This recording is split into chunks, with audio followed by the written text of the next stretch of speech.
Good morning to our Northwest Arkansas legislators. I'm Keith Vire with Arkansas Support Network, and I want to thank you for taking an opportunity to look at this video. We, of course, invited you to come to our gathering with parents of children who have disabilities on March 11th, and we know that you had other duties and could not attend. So we wanted to provide this opportunity for you to hear what those parents had to say and to understand how important it is that the community supports that these families need to keep their children at home are provided and expanded, and just how important it is to those families. Please listen to what our parents have to say, and I'll come back at the end with just a few closing remarks.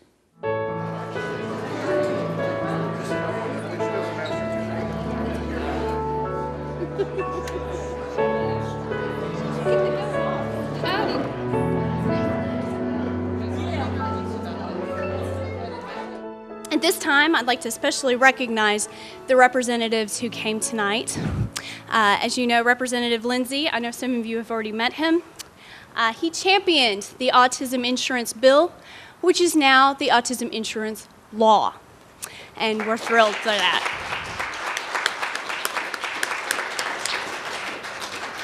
And just yesterday, Representative Leding put House Bill 1965, which is a bill seeking a plan for integrating individuals into the communities and finding a better way to allocate those community settings for all people with disabilities in the state of Arkansas. So thank you very much for championing that cause. That bill is now an interim study, and we really look forward to the opportunity for people in this room, providers, legislators, to really dig in and find some positive solutions. Tonight, you will hear from mothers who have children with disabilities. One has a waiver, the rest do not. And they want to give you a picture of what their lives are like and their goal of keeping their children in their communities. Our goal tonight is to provide an understanding of the need for services for the hundreds of individuals waiting for them, as well as the impact of the lack of services for individuals. With this understanding, we hope you will continue to advocate for community supports, for fully funding the Medicaid waiver program, and for taking our state into finally a leadership role in working with people with disabilities. Good evening. My name is Angie Bassett, and I'm a parent of a very special young lady. I live in Springdale, Arkansas, in Washington County, and I have the privilege at this point to introduce you to our lives and let you know a little bit about how it does feel to be one of the lucky ones who has a child on waiver. Okay? I just want to start by showing you a picture of how old my child, Casey, was when she went on the waiting list for waiver, which a lot of you are on that right now, so I just want you to see. This is her at 4, and I'm proud. This is her at 4. That's her when she went on the waiting list. We were on the waiting list for almost 8 years. So it was a long, drawn-out process, but we feel very, very fortunate that Casey is now able to receive those services. I think it's very important to know that one of the privileges of having waiver is I had to stay home with Casey, like a lot of mothers do, to take care of my daughter, take care of my son who has autism. And it was a struggle because I felt like I needed to be doing some other things. I needed to be in the community. I needed to be working. I needed to be doing some other things. So I was trapped before she went on waiver with staying home. And as much as I love being with my children, they needed to be out as well. So when Casey went on waiver, I went back to school. And now I'm a special education teacher in Springdale, which I love. And I get to work with a lot of kids like the ones that you have, and it's a privilege. But I would not have had that privilege if Casey wouldn't have been on waiver. So it makes all the difference to our family. It's allowed my kids to have productive lives on their own. And for me to be here, so I'm very, very lucky. This picture is once she started receiving waiver. This is her graduating from high school with her brother. She graduated with honors, number 7 in a class of over 400. So this is her. Thank she is. I'm proud. Casey's very, very smart. Like most children out there, they have the capability to do a lot. Casey has severe cerebral palsy. Love you, Andy, back there. She has a communication device to speak with. She's unable to speak for herself.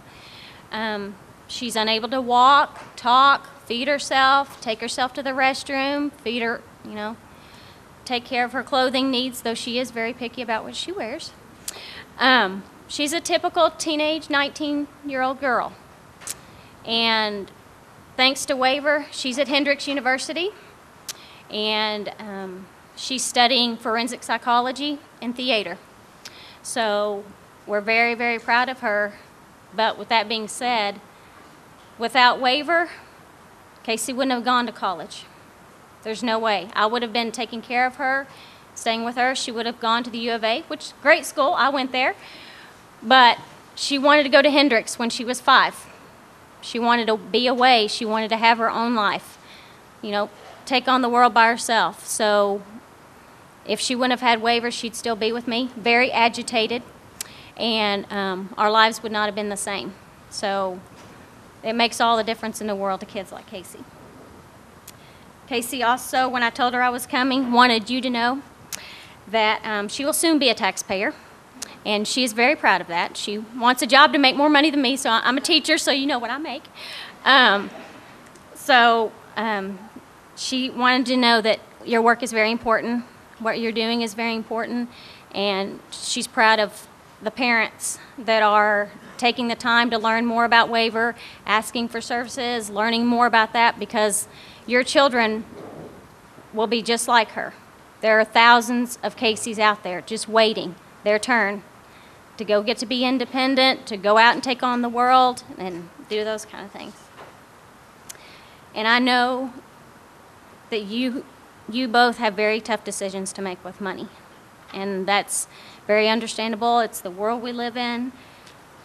But in my opinion, Casey's opinion, and a lot of parents, it's a lot cheaper for my child to live at Hendrix on a full ride scholarship than to be institutionalized or not be a taxpayer or us not to be able to take care of her. She wants others to be like her.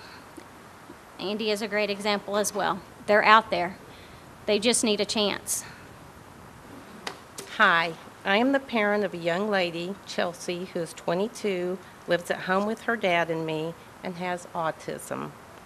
Because we never considered putting Chelsea in an institution, she has richly blessed our lives and the people around her. Chelsea has worked very hard and has been provided many opportunities afforded to her by community services. She has also been very blessed with a very supportive family. But this support has come with a lot of sacrifices. I have been at home with Chelsea for 22 years. I have been her parent, nurse, advocate, voice, therapist, tutor, friend, and transportation. I have chosen to dedicate my life so that she can have a quality life. I just never imagined that it would have to be a trade. Years ago, we didn't apply for the waiver because we had a plan. And that plan was to keep Chelsea with us at home forever and always. And when she became an adult, we were going to build her a little cottage in our backyard where she could have freedom under our supervision. When she graduated, she had a plan of her own.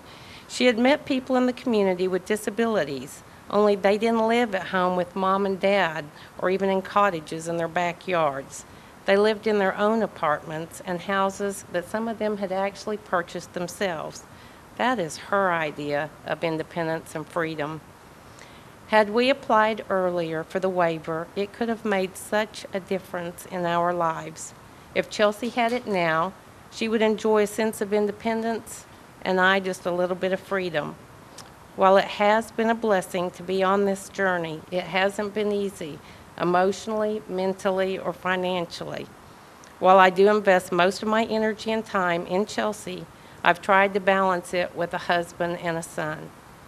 Chelsea is currently number 914 on the waiver list. At this rate, she won't receive services for many, many years to come. So my family and I are respectfully asking Governor Beebe and the state legislatures to look at every way possible to make more slots available for these kinds of community service. For Chelsea to live successfully in society, she needs some assistance that her family can't provide. And someday that family will no longer be here, and she will still need assistance. We hope that she can have the best life possible involved in the world around her. May I ask you to think for just a brief second, if this were my child, wouldn't I want the same for them? Hi, my name is Claire, and I have a 6-year-old little girl. Her name is Reagan, and she was diagnosed at 5 months old with a rare metabolic disorder. She can move, but her movements are not coordinated. She can't speak,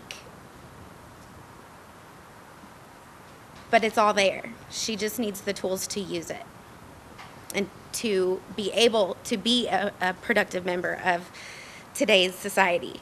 Without help, I have no way to move forward with my degree, with gaining financial stability for myself, for her. I don't have a significant other who can help me stay home, which I have done for the last 6 years. Aside from 9 months ago, or I'm sorry, a year ago, for 9 months, Reagan stayed in an institution.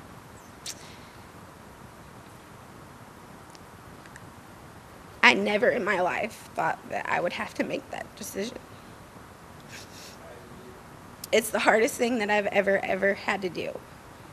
But with just one other person to help me, thank you, help her, our life would be so much different. Her life would be so much different. It's almost like I have to choose, do I want to gain personal success and leave her behind? Or do I want to go ahead with her, but stay at the same spot that we have for the last 5 years? It's a tough reality, but it's a lot of what many people go through. Since the waiver waiting list is so long, I most likely will be home with Reagan for quite a long time, unless I can find a flexible employer who understands that Reagan might be sick for a day, for 2 days, for 2 weeks, or a month. It just depends. You never know. Everything is always up in the air, but with waiver, it would just provide so much more stability. It's not just wanted, but it's needed. Hello, my name is Lynn Bolesis, and I live in Rogers. My husband Alex is here too. We have a son with autism, Brian. He's 13 years old. He'll be 14 in May. And he actually, I have my letter here. He was fortunate enough to be put on the waiver waiting list in January of 2009. He was number 1,034. At that time, they told us that there would be most likely a 3-year wait. Well, as of March 8th of this year, he's number 582, which is encouraging, but now I'm hearing we could have to wait 20 years. Now, with him almost being 14, that's a really, really scary thing for us. Our only respite right now is my 74-year-old mother. He needs help bathing, he needs help dressing, he needs help with a lot of his daily skills, life skills. These are all things that if he were fortunate enough to receive waiver, we could get so much more help. There's so many things we want for him. I really believe if he is allowed to be part of our community, he could be an active part of the community and really give back. But, anything that you all could do to help us with our son's future would be greatly appreciated. Thank you. Yeah, you're precious, aren't you? Get told all the time, right? about Casey. Most of her. So thank you so much. We appreciate all your help. Thank you. Michael's my second cousin. This is Michael. Hi, Michael. They live in Bentonville. How are you? Yeah, I went to the Early University. Arkansas basketball. Your mother. Good. You guys need to light a fire on it. Yeah, I went to visit her recently. There's a hot. What happens if she can't take her land?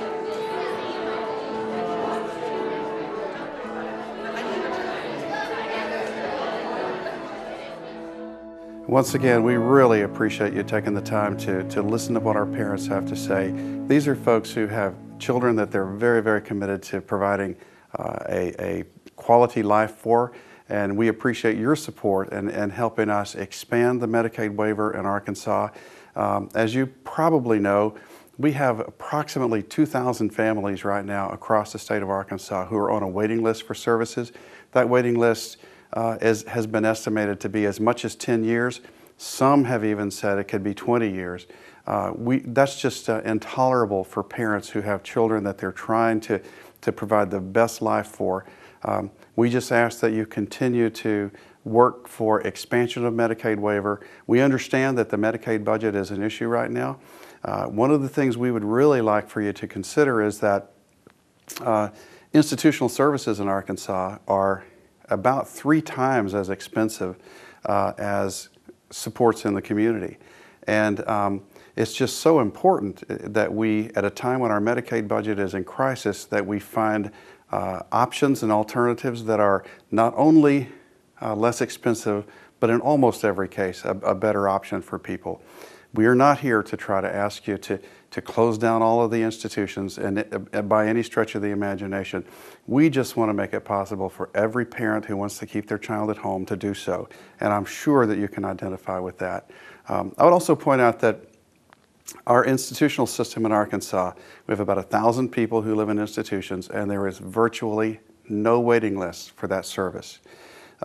Again, we have 3,800, 3,900 people who receive community supports under the waiver, and an additional 2,000 people who are on the waiting list.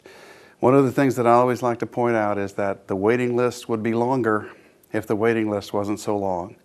And by that I mean that parents go and they talk to the Department of Human Services, and when they hear the numbers and the long wait, many of them are discouraged from even applying. So it is a tremendous need, and we just ask that you do everything that you can within your power to support families to keep their children at home. Thank you very much.